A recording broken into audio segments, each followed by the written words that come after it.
de la serie de la escuela En el asombro.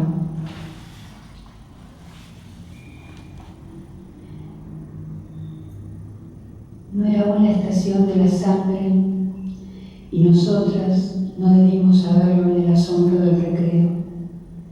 Pero ellas, tomadas de la mano, dibujaban dolorosos rubíes por sus piernas, un camino de joyas desprendido del fruto lastimado. No debimos saberlo en el recreo. Todavía no es la estación de la sangre y ya estamos perdidas en un bosque. Mamá, ¿cómo decirte que ese animal que nos descorazona es el mismo que enreda tu corazón a un yugo cada noche, y en nosotras un día y otro día y otro día, orado un desfiladero que nos duele para ocultar su filo? Aunque no sea la estación de la sangre, él hace restallar en las paredes de los muros. Mamá, ¿cómo decirte? Tu amor nos amordaza. La trampa está en sus besos que bajan de la frente, desde el ombligo bajan y enhebran una hilera de cristalitos rojos ahogados en veneno detrás de su saliva. Mamá, un padre cazador nos acorrala y somos animalitos ciegos sangrando en el recreo.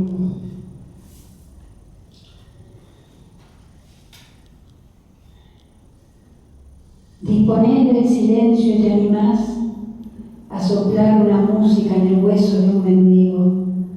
Podés decir que es otra cosa esta alegría, solo un arpegio arrancado al sinsabor de todos. Tu flauta es de ceniza. Aún así, ¿quién puede arrebatarte el brillo de los ojos y el fragor contentísimo que sale de su ombligo al tocarla tu boca?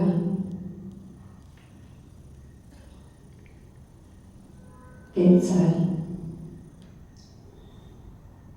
Hay pájaro de hermosa pluma que me quitas el sueño. Desvariaba mi trino en noche oscura sin alcanzar tu rama. Cada intento de vuelo era un ardid, cada celo carnal era celada. Hay pájaro que me das de tu pico a beber la sed y la zozobra, que en fulgores inciertos te propagas, que con músicas sutiles me desvelas. Hay pájaro que no ves y muero sin habitar la altura de tu fronda esmaltada.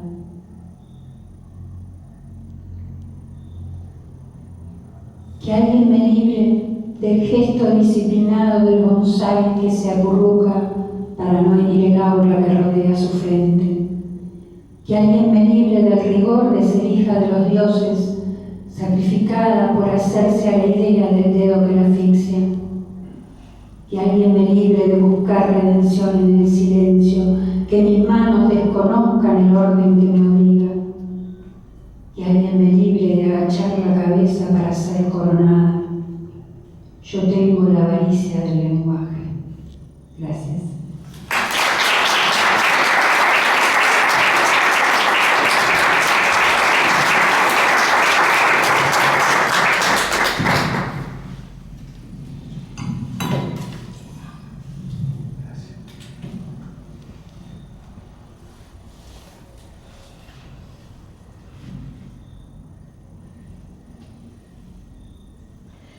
Bueno, ahora voy a leer unos poemas del libro Arte y Fuga. Accidente.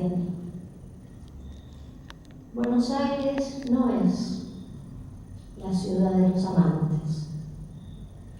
Al viajar, las flechas se distraen, el otoño llega a un lugar equivocado o no llega. Los barcos, como pequeños cortejos entre palabra y palabra, se beben el viento, el odio, la triste rosa sexual. Es difícil alcanzar el enigma que se es. Naturalmente, la confusión de estar en un cuerpo nunca emigra. A lo sumo, Buenos Aires muere como una ciudad inclinada.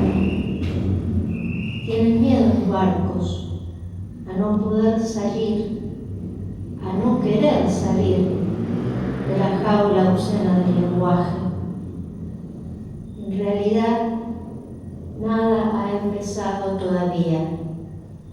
Nada podría empezar cuando buscamos lo absoluto y no encontramos sino flechas distraídas. Es así, no tan breve la cárcel, no tan breve el cadáver de la rosa sexual. Para salir hay que entrar, no por la izquierda, sino por la izquierda. Los barcos mienten cuando escriben, mienten cuando no escriben. Las decisiones toman un cariz un poco trágico. Oh Sócrates, haz música. Un motín en el hogar del miedo no resuelve el enigma del miedo del hogar. A lo sumo, como esas flechas que llegan y nunca han existido, las palabras mueren como deben. Luz encerrada afuera, ciudad que no he de escribir.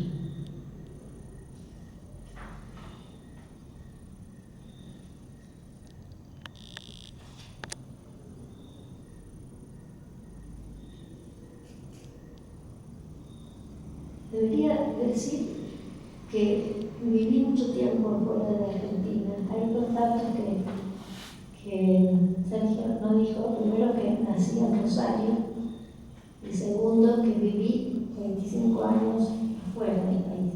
He vuelto hace 2 años. Este libro está escrito afuera, entonces es como toda la cuestión de la migración, hay ciertos temas que vuelven, ¿no? What lived. Es difícil aquí, no precisamente el canto 10º del paraíso, y mucho mejor que irse y después repetir cada tanto éramos, había. A veces es tan raro, hay una máquina de guerra, per me si va tra la perduta gente. Oh, eso, juro que vomito si escucho una vez más, todavía cantamos. No será para tanto, se trata de vivir, ¿no? Hoy esto, mañana lo mismo, hay un jardín arrasado, abrir 9 memorias, eso es todo. Bueno, casi todo. A veces también es hermoso. La partera canta en el hogar del miedo. ¿Será posible? Más o menos. Siempre más o menos. Te ordeno que sufras, que sueñes, que hagas el amor, más o menos. Así es. Domingo tras domingo, aquí o allá, la sombra del cuello, el inhallable caracol. Y después nada, sin que nadie lo anuncie, un día cualquiera aparece con vida la palabra cuerpo. Hay que ver cómo canta la ciudad exiliada.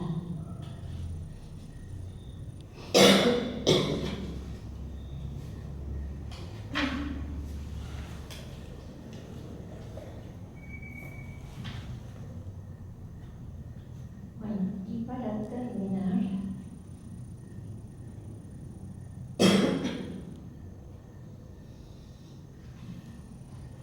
monólogo. ¿En qué se parece una isla a un contramundo? Una jaula a una estrofa de vientos fríos. Las preguntas, dijo la muerte, están mal formuladas. Había una vez un muro o un prado lleno de flores. Se está en el medio o en el borde, pero el cuerpo siempre es otro. Dice que sí o que no, y después llora o canta, o se construye una moral de partir. A propósito, dijo la muerte, que lejos te fuiste, para extrañarte mejor. ¿Y cómo va el dolor? Ahí. ¿Y los besos cómo están? A la miseria. Oh, espejito, ¿es posible olvidar lo que no fue y así tenerlo más? Nunca se sabe. La música tiene besos debajo. Yo soy los besos, dijo la muerte. Tal vez un canasto de palabras rojas. De la noche a la noche no hay otra imperfección. Se pierde, se busca en algún sitio el más allá de lo que es. Con un poco de suerte aquí se vuelve aquí. La niña llega a la casa del bosque sin nada que aprender, por fin. Gracias.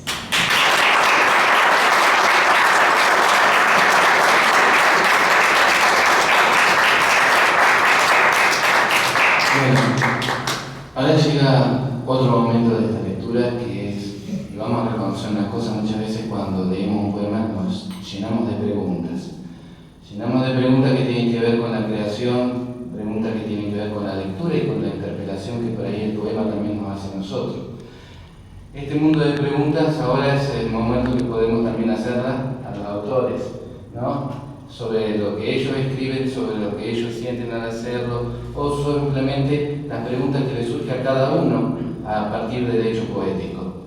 Entonces los invitamos a poder conversar tanto con María como con Inés sobre su poesía, sobre su compromiso con la palabra y también con este encuentro que es la poesía tanto para el lector como para el autor. Así que bueno, quieren ir esbozando alguna pregunta, pueden comenzar a hacerlo.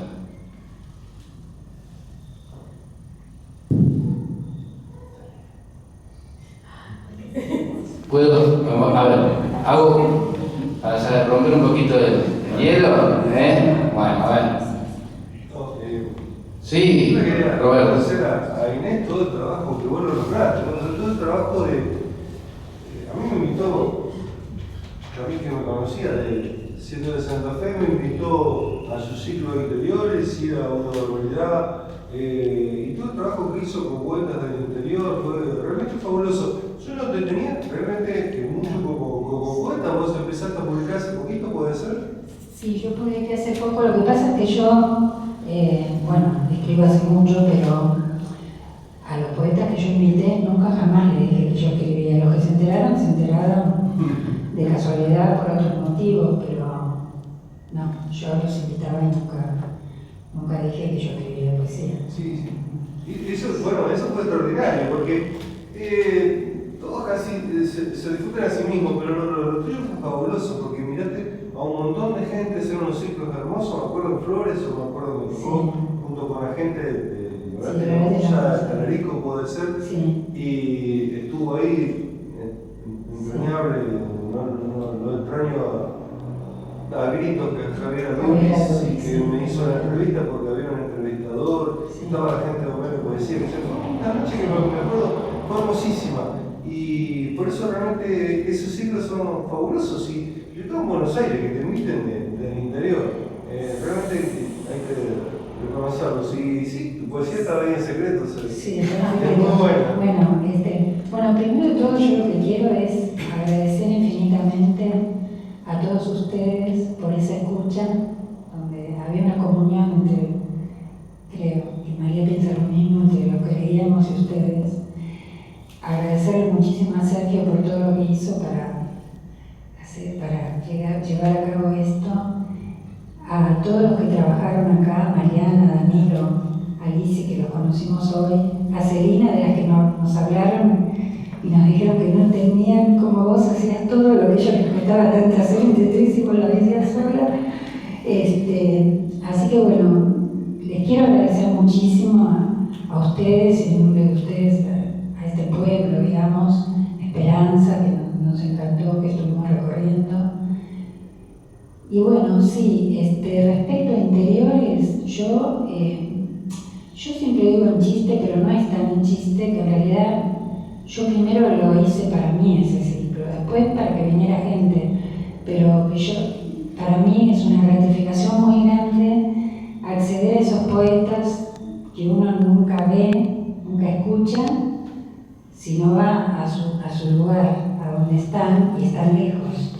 Entonces, para mí, traerlos a Buenos Aires era muy especial, era escuchar esas voces, que era la única manera de escuchar, trayéndolas, porque yo no podía ir a todos esos puntos de la Patagonia, de Tucumán, de Jujuy. Y bueno, a mí me dio muchas gratificaciones ese ciclo, digamos, ¿no? Sí, es verdad, como decís, siempre, digamos, bueno, siempre había un poeta de Buenos Aires que era el que entrevistaba a un poeta invitado, ¿no? Vos te entrevistó a Javier Aduris. Pero bueno, fue muy gratificante, digamos, recibí más de lo que di. No, eso lo quiero aclarar. Sí. Para las dos, ¿cuánto de inspiración y cuánto de trabajo hay en ese hacer poesía?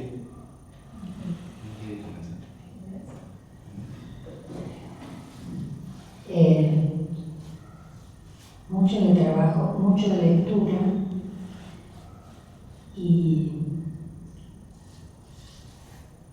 los momentos, esos que uno llama inspiración, que son momentos en los que uno siente que no está escribiendo uno, sino que es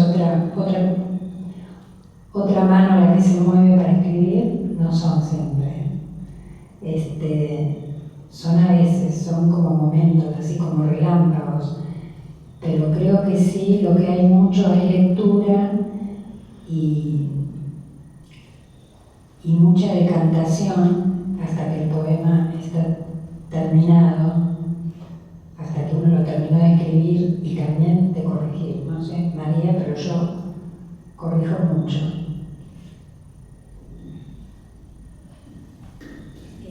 Sí, bueno, yo antes de contestar también quiero agradecer a Sergio, que no tuvo un aplauso, así que podríamos aplaudir.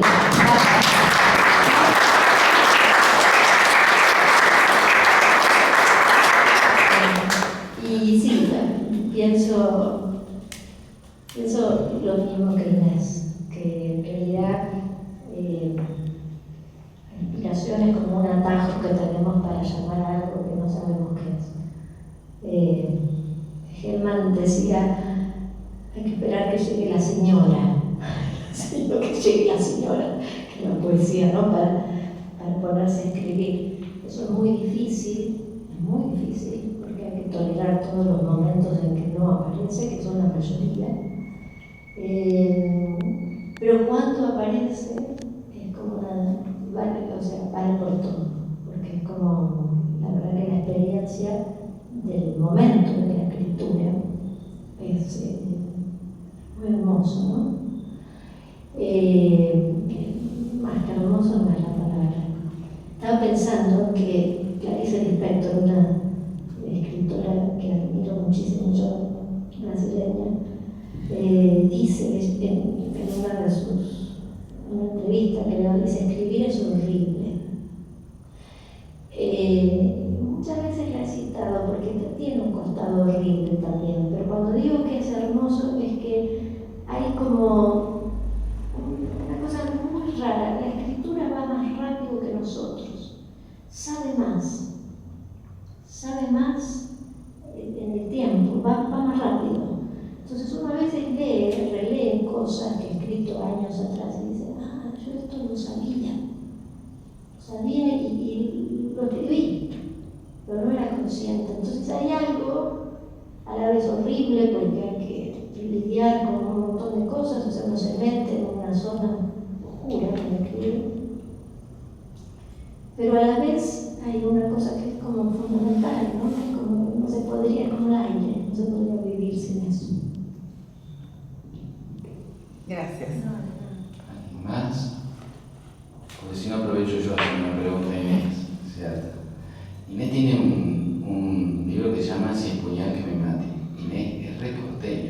re arrabalero. Tu libro, ¿crees que cuenta también un cierto color local, un color así urbano en tu poesía? No, me parece que no. Es el título nada más. Es el título nada más, pero el título tiene que ver, aunque, digamos, tiene algo como de sorna, tiene que ver también con el dolor, digamos, para decirlo de otra manera, ¿no? Tipo, si viene tanto dolor, que el dolor me abrume. Una Inés, a María. Tenés un libro muy bello, el cual tuve la suerte de ir a la presentación, que es Pequeño Mundo Ilustrado. Contanos, porque ese libro tiene un montón de obsesiones tuyas en donde vos las volcaste, y cómo hiciste ese libro. Bueno, difícil explicar, porque no hace. Porque además no es un libro de poemas. No, la verdad que. Sí, ahora me acordé dónde vino. Yo había escrito, participé en un proyecto de colaboración con un artista plástico argentino que se llama Jorge Macri, que se llamó Buenos Aires Tour, este es el libro que te di. Y en uno, el proyecto consistía en que nos reunimos los dos en su taller, partimos un vidrio sobre un mapa de Buenos Aires, que por supuesto estalló el vidrio. Entonces, cada vez que el vidrio tocaba una esquina al azar, que lo rompimos, a eso lo llamamos un espacio de intervención. Entonces él íbamos separados, entonces él iba y sacaba fotos, ¿no? Él hacía la parte visual, y yo iba por mi lado y escribía lo que esa esquina me sugería. Hermoso proyecto, porque era como revisitar, porque yo no estaba viviendo en Buenos Aires, entonces era, bueno, la ciudad.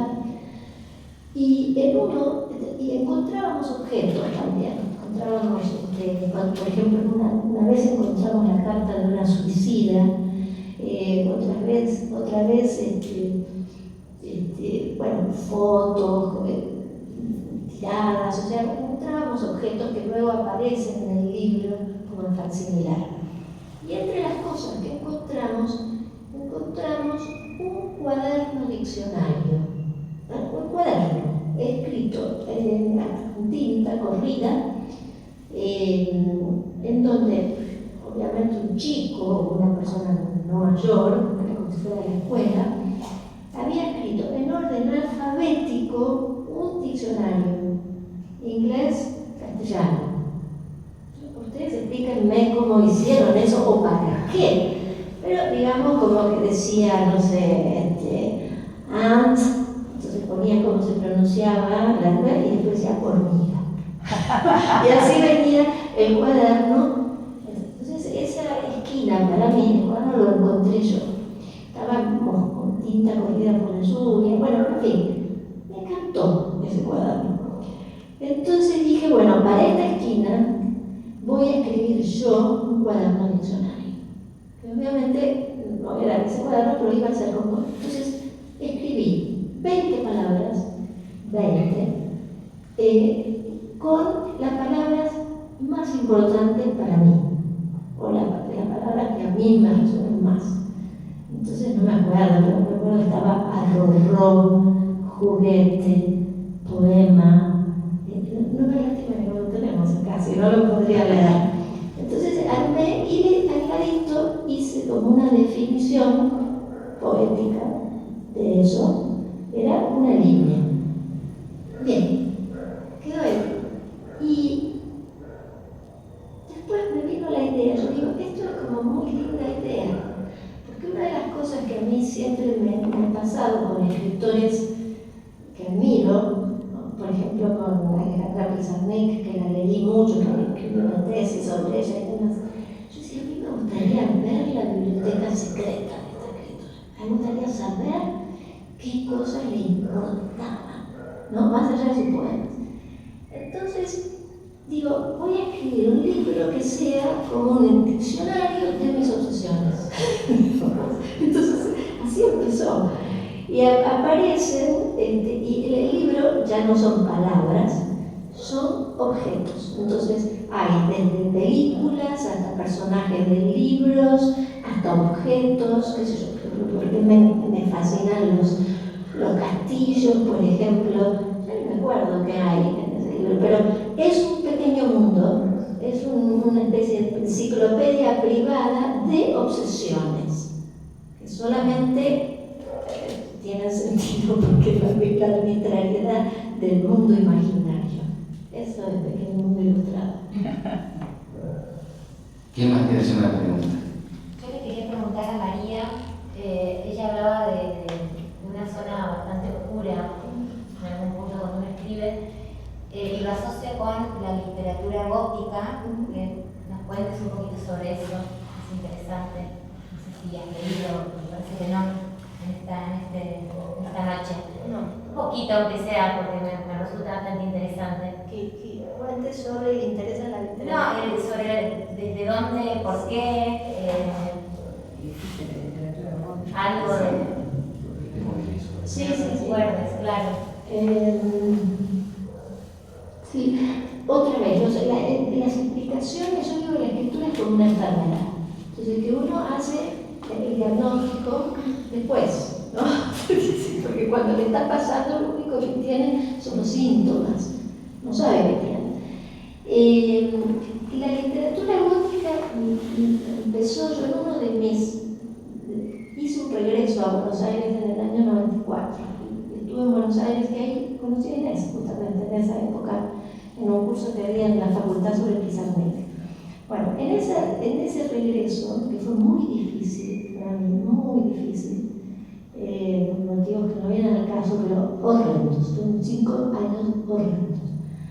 Y entonces ahí, no sé por qué, si lo tengo que explicar, tengo que inventar algo porque no sé, pero lo que sí sé es que me empecé a meter, o sea, a leer, o sea, empezó con una fascinación con todas las novelas góticas.